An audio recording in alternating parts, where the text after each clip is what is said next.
Hello കൂട്ടുകാരെ, അപ്പം ഇല്ലേ എല്ലാവർക്കും സുഖമല്ലേ? ഇന്ന് നമുക്ക് പാട്ടിൻ്റെ ഷോർട്സ് ഒന്നും ഇടാൻ പറ്റിയില്ല കേട്ടോ. ഇന്ന് ചേട്ടൻ കുറച്ച് പൊടിമീൻ കൊണ്ടുവന്ന്, എന്നുവെച്ചാൽ സാമ്പാർ കഷ്ണം പോലത്തെ മീനേ, പല പല സൈസ് മീൻ. അപ്പം ഞാൻ വിചാരിച്ച് അത് ടെസമോക്ക് വേണ്ടി എടുക്കാമല്ലാന്ന് കരുതി കത്തി എടുത്തില്ല, കത്രിക കൊണ്ട് തന്നെ ചെന്തമൂലും മുള്ളൊക്കെ കളഞ്ഞ് ക്ലീൻ ചെയ്തെടുത്തിട്ടാ.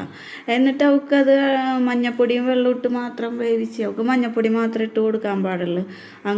അങ്ങനെ വേവിച്ചെടുത്തതാണിത്. അത് കഴിഞ്ഞപ്പോൾ പേരക്കകത്തൊക്കെ നിറച്ച് പൊടി, എന്നുവെച്ചാൽ രണ്ട് വീടിൻ്റെ അപ്പുറം ഇപ്പുറം ഒക്കെ റോഡാണ്. അപ്പോൾ രണ്ട് സൈഡിൽ കൂടി വണ്ടി ഓടണോണ്ടേ, എന്താണത് ഒച്ച, വണ്ടി ഓടണോണ്ടേ പൊടി നിറച്ച് പെരക്കകത്തോട്ട് കയറും കേട്ടോ. അപ്പോൾ ചൂലെടുത്ത് അടിച്ചാൽ നമ്മുടെ പൊടി അങ്ങാടി ഇങ്ങോട്ട് പറന്ന് മക്കൾക്കൊക്കെ തുമ്മലും ചീറ്റലുമാണ്, അലർജി ഉണ്ട്. അപ്പോൾ ഞാൻ എന്ത് ചെയ്തു, വാക്യൂം ക്ലീനർ എടുത്തിട്ടാണ് ആ പൊടിയൊക്കെ കളയണത്. കണ്ട നല്ല സുഖം കേട്ടോ, പെട്ടെന്ന് പൊടിയും ചവറും ചപ്പുള്ള മുടിയൊക്കെ പോരും.